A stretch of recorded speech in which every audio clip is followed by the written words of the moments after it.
Why did I choose to design this thing in SketchUp, you may ask? Well, as much as this program sucks, it's the only one I know how to use. But you're not here to listen to me complain, so let's get building. I'm not going to go into detail about the process seen in the background as it's pretty self-explanatory. Instead, I'd like to address the fact that I was supposed to thank you for 3,000 subscribers in this video, but throughout the last week you completely destroyed that milestone. This community is growing faster than I'm able to provide videos for it, and I'm extremely grateful for that. Seriously, if it weren't for you, I wouldn't be doing this, so thank you. You may have noticed that I nailed a lot of these pieces together. This is to save time, because this way I can cut and sand multiple pieces at once. Speaking of sanding, there was a lot of it. I know it might seem like I've skipped past a lot of progress, but all of these pieces are essentially a lot of the same thing, just boring, repetitive work. I left the most interesting ones for last. I'm gonna bring you through the process of making these. Starting with the engine block, I had to drill the holes from both sides because my drill bit wouldn't go deep enough. This also made a big mess.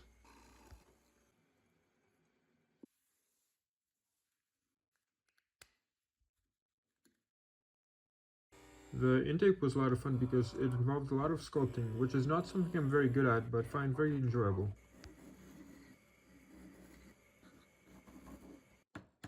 There's something very amusing about using the oldest tools known in carpentry, but instead of making the traditional toy horse or a bird feeder, you're making an intake for your supercharger. Anyway, back to modern technology. Turned out pretty cool. I added a faceplate. Now it's time to make the pistons. Looks like we've got some spectators. Let's just hope they don't become participants. Can someone please name these guys in the comments below? I have a feeling they're gonna hang around for a while.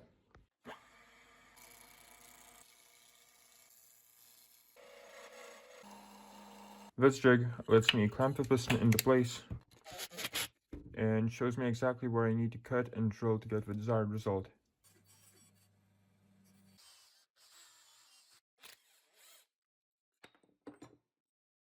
In order to power the whole system, I had to take a dig through my drill graveyard, break some things, start the mess for an hour until I figured out how it all worked, hack it with a soda can, get rid of some of the unnecessary bits, and attach it to a bracket. This engine uses a timing chain, and to make that I made this jig, which is just as satisfying to watch as it is to use. The next step is anything but satisfying though. The reason I'm not speeding it up for you is to show you just how tediously miserable it is. If you still haven't lost the will to live after doing this for 160 times, then this following step will definitely do the trick. Let's see if you can get through this without skipping ahead.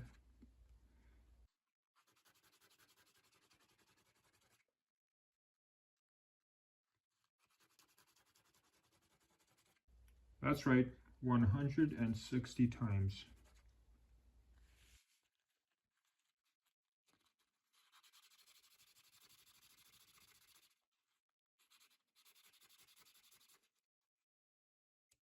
To be fair though, the assembly process is pretty satisfying, unless you glue things in the wrong order and end up with a stiff chain.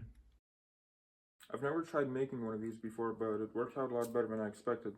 It behaves much like rope in one direction, but is quite stiff in the other, and it should also definitely be strong enough for the application.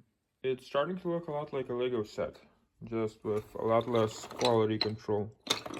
As I let my OCD run wild in the background, I'd like to talk more about this engine. Comparing it to the one in my previous car, which is made out of around 40 pieces, this one's closer to 300 pieces. It also has working intake and exhaust valves and a working supercharger.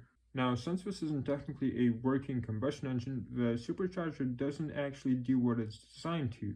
However, it still sucks in air and pushes it around the electric motor hidden inside the engine.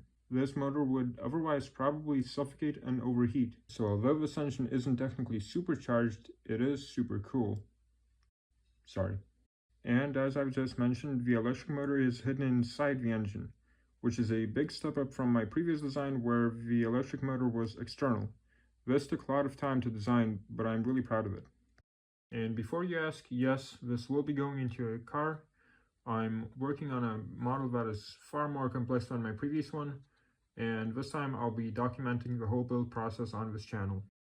Now, a lot of people ask me if I release plans for these projects, and I kinda do. That's what my Patreon page is for. But it's kind of a wasteland at the moment, and it doesn't entirely make sense for me to upload more plans there if I can instead use my time to work on new projects. However, if there's any actual demand at all for the plans for this engine, I will get to making them immediately. That Patreon page is also the best way you can support my channel, but then again, you watching this video is also incredibly helpful and more than I can ask for.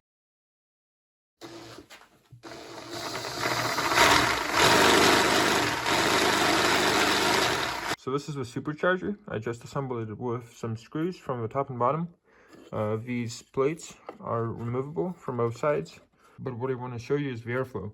So this is the input, this is where air comes in, and these holes is where it comes out. So use this match as an indicator to see how the air moves.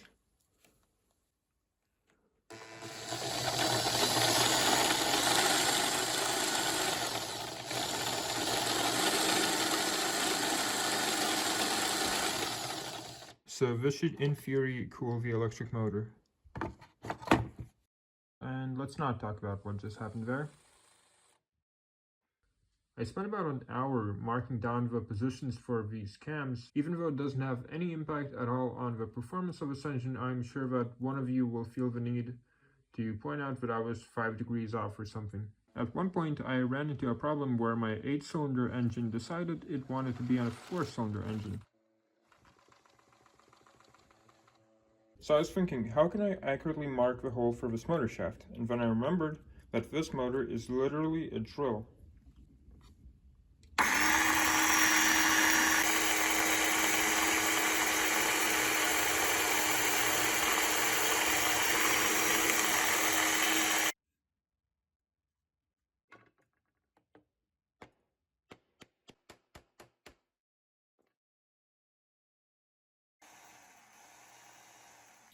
And here it is fully finished. About 3 days of 3D modeling and over a week of building, but think 10 to 17-hour work days. I did some work off camera as well. Made this thing, the intake. Added these gears that connect the electrical motor to the wooden engine. And also made this extremely sophisticated looking testing jig. Anyway, let's see it go.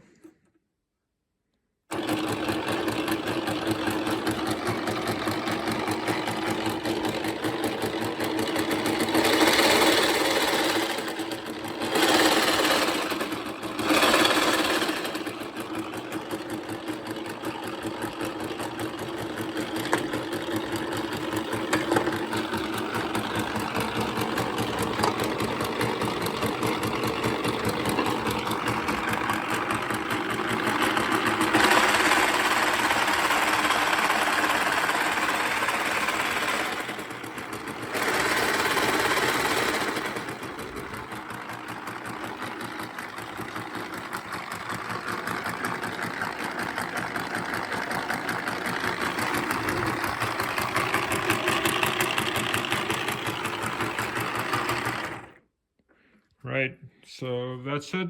Thanks for watching. I'm going to sleep now, so someone please wake me up in 3 to 5 days.